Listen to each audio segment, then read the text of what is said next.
Yo, what is going on, guys? Welcome back to another video. Today we're going to be doing another mock draft with all of our updated information. We have Tom Brady retiring, Derek Carr's definitely on the move, Aaron Rodgers might be going to the Raiders, and a whole assortment of other things that are happening within the league. So I'm going to do my best job of creating a very realistic mock draft for you guys today. One that's not solely going to go off position of need, but it's going to be a blend of position of need and team tendencies. If every team just takes the biggest position of need, you end up with the same mock drafts over and over and over again. We like to have fun with these things, get creative in the process. It's a very long off season, so we need to keep it fresh. Jumping right into this thing, we're definitely going to be trading out of the first overall for Chicago. They're going to want to capitalize on that first overall pick, and they don't need a quarterback. If they can get the opportunity to move back and also take a special player, they're going to do it. We're going to go ahead and move the Colts up to the first overall. In this scenario, they're just going to trade 2 firsts to move up 3 picks. And they're going to go ahead and go get their quarterback. With the Colts now on the clock, they're going to go ahead and take CJ Stroud. They're going to go and get their QB1. We always take Bryce Young at first overall. And although I think he's the best quarterback in this class, there's always a scenario in which CJ Stroud goes first overall. The Texans luck out here with Bryce Young still on the board. This is probably the best quarterback in the entire class. This is a team that desperately needs quarterback. It's a no-brainer pick to me. You go ahead and get your quarterback of the future. The Cardinals are on the clock with the 3rd overall pick. They're going to draft Will Anderson. I personally think Will Anderson's probably the best player in this entire draft. It's a toss-up between him and Bryce Young for me. I think Jalen Carter's right in the mix there as well. But you land a guy like Will Anderson at the 3rd overall pick, you instantly improve your pass rush, and you get a generational talent on the edge. Next on the clock, we have the Bears. The Bears just traded back from the 1st overall, and by doing this, they're going to get a bunch of picks for next year, as well as being able to draft Jalen Carter, arguably the best player in the entire class. Here we are on the clock with the Seahawks at the 5th overall pick. The big draft guys and the NFL scouts absolutely love Tyree Wilson. The Seahawks are a team that needs edge help. This is a player that can play as like a traditional defensive end, as well as a stand-up outside linebacker. He's going to greatly improve that pass rush, so they're going to be able to get a very good player here at 5th overall. With the 6th overall, the Lions are going to go ahead and take Devin Witherspoon. Now, this dude has been a massive riser as of late. I'm a very big fan of his. We're currently going through our CB evaluations, and I seem to just keep gravitating towards him because he's so damn electric. This is a team that has banged up secondary. You're going to get an immediate game changer to be able to play alongside Jeff Okudah. We're on the clock with the Raiders, but we're going to go ahead and trade this pick away. Aaron Rodgers is on the trade block, and it sounds like Devontae's really calling for him. We're going to go ahead and grant that wish. The Packers are going to get the 7th overall, as well as a 2nd round pick next year. After the trade, we sit here with Green Bay. This team has a brand new quarterback, pretty much a brand new roster. They're looking to improve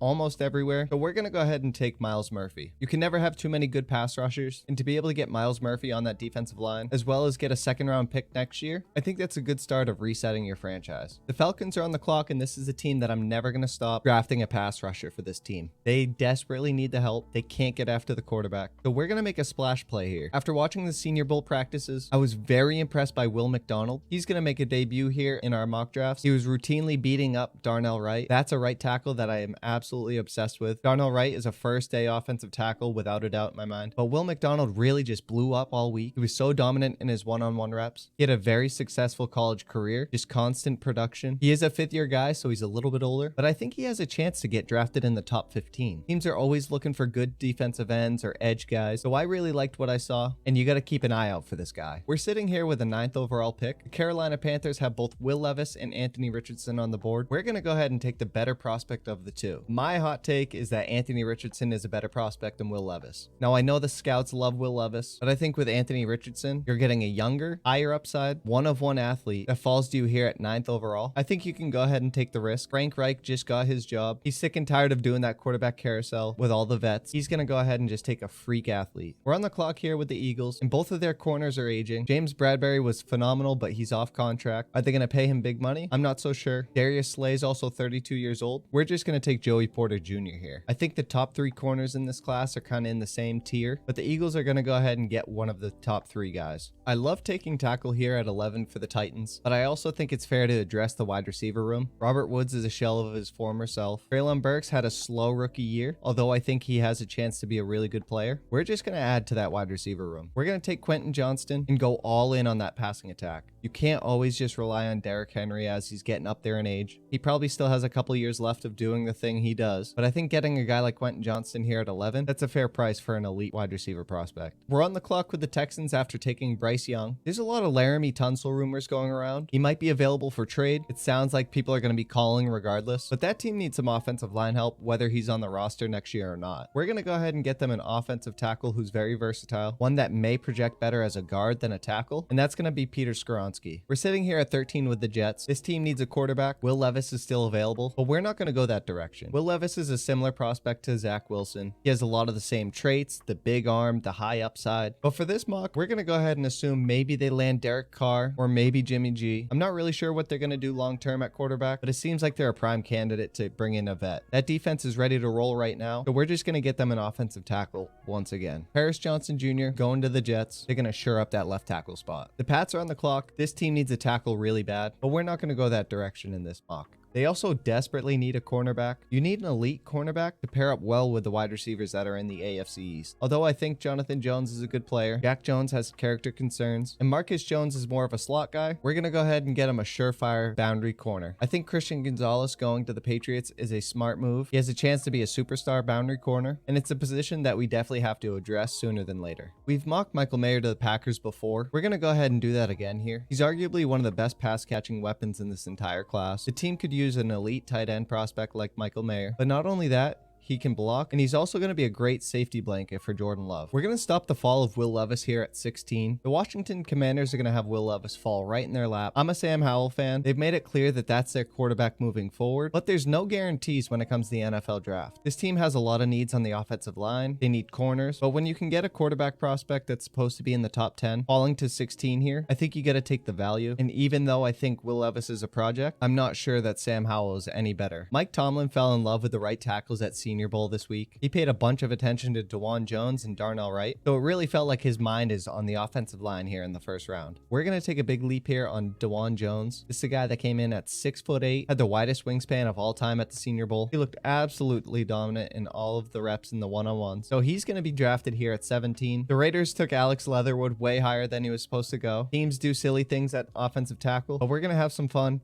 Get DeJuan Jones to the Steelers. The upside is immense with this guy, and Tomlin had some good one-on-one experience with the guy already. The Detroit Lions are going to stop the fall of Brian Brzee. I think this is the realistic range that he's going to fall to. I've been kind of wishy-washy on this prospect for a little bit of time now. Although PFF loves him, I feel like the tape isn't perfect like it would be for a top 10 guy. This team could definitely benefit from a guy like Brzee, and at 18, this is a fair price for someone who wasn't crazy productive at the college level. Now, I do project him to be a better NFL player, but he isn't a perfect prospect, and that's why he falls here to 18. This is the farthest you'll ever see Broderick Jones fall in my mock drafts. I still personally think he's the offensive tackle one, but we keep these guys rotating. I would love Broderick Jones to be the Patriots pick at 14, and I think he's worthy of that pick all day long, but he's going to fall here to the Bucs at 19, and he's going to be able to seriously help out that offensive line and start day one at that left tackle spot. One of my favorite picks in this entire draft is drafting John Michael Schmitz to the Seahawks. That's undoubtedly the best center in the entire class, and there probably isn't a team in the NFL with a worse center than the Seahawks. John Michael Schmitz is going to step in and start day one, and at the end of the day, I think he probably is a day one prospect anyway. It's really sounding like Keenan Allen might not be on the roster for the Chargers this year. He's a cap casualty. They may trade him away. They may just cut him, but we're going to go ahead and replace him, and there's no better receiver to replace Keenan Allen with than Jackson Smith and Jigba. The Ravens are on the clock, and they're going to take Zay Flowers here. There's a lot of hype going on about Zay Flowers, and I think he may get drafted ahead of Jordan Addison like Kadarius Toney did when he got drafted over Rashad Bateman. I think Addison is a better prospect, but those things just happen in the NFL draft. The hype is very real for Zay, and that team desperately needs the wide receiver help. The Vikings need a corner without a doubt. They're going to solve that cornerback position by drafting Cam Smith here. I think that's incredible value at 23, especially for a team that needs corner. We're going to stop the fall of Brian Branch here. Now, Brian Branch can play in the slot. He can play as a free safety, strong safety,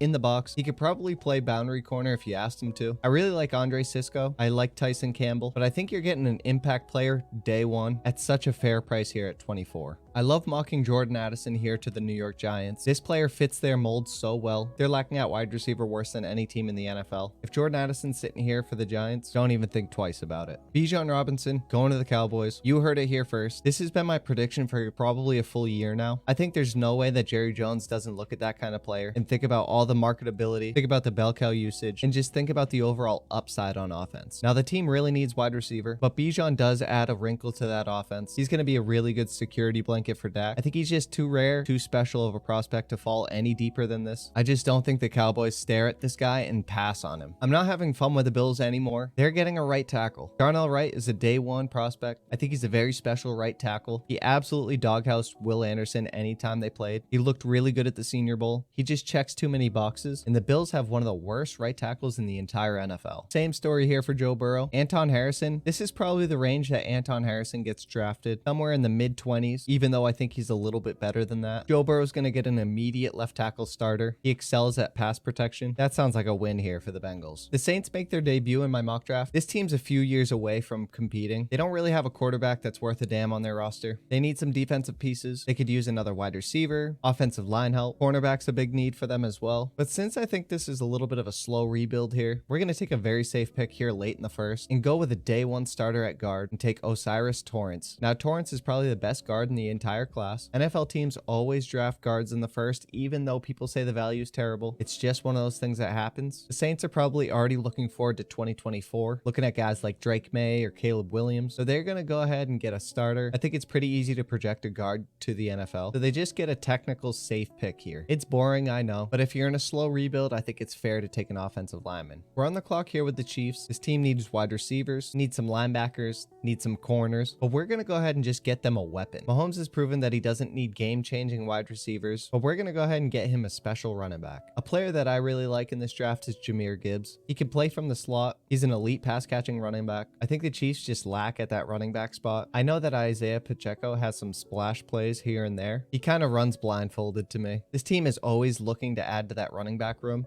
I think you just get an elite player here with Jahmyr Gibbs. You're looking at Jerick McKinnon, and then you're multiplying his skill set by 100. With the final pick of the NFL draft, the Eagles are going to take Lucas Van Ness. Now, he's more of a raw, high upside player with crazy strength. He had some amazing reps over Peter Skoronski this year. He plays best with his hand in the dirt. The Eagles have such an elite pass rush, but they're going to just keep reloading at this position. That's what they've done so well over the past years. They don't let talent just fall off their roster. They have guys that are waiting in the back, looking for an opportunity to step up. All right, fellas, here's our final product. We traded the Colts up to the first overall to get CJ Stroud. Bryce Young goes to the very next pick. Devin Witherspoon goes 6th overall. I think if Devin Witherspoon tests well and interviews well at the combine, this might be where you see him go. Will McDonald here is a little bit of a stretch. I just really enjoyed what I saw at the Senior Bowl. He's a late riser, but man, he was so dominant. And he was especially dominant against Darnell Wright, who I love so much. Anthony Richardson goes to the Carolina Panthers here at 9. The Pats go Christian Gonzalez over guys like Broderick Jones and Anton Harrison. Will Levis falls all the way to 16 here for the Washington Commanders. DeJuan Jones goes to the Steelers. Mike Tomlin already likes the guy. He was all over him at Senior Bowl. Broderick Jones fills that left tackle spot for the Buccaneers. Great value pick here for the Bucs. JSN goes to fill the Keenan Allen role for the Chargers. We go Bijan Robinson to the Cowboys because it just feels right. And then Jahmyr Gibbs goes to the Kansas City Chiefs. If he runs like in the 4.3s, this is something that I could see happening. All right, fellas, that's all I have for you today. I love to keep these things fresh. I don't like to stay on the same course every single time. Hopefully I got your team all the players that you wanted. And if I didn't,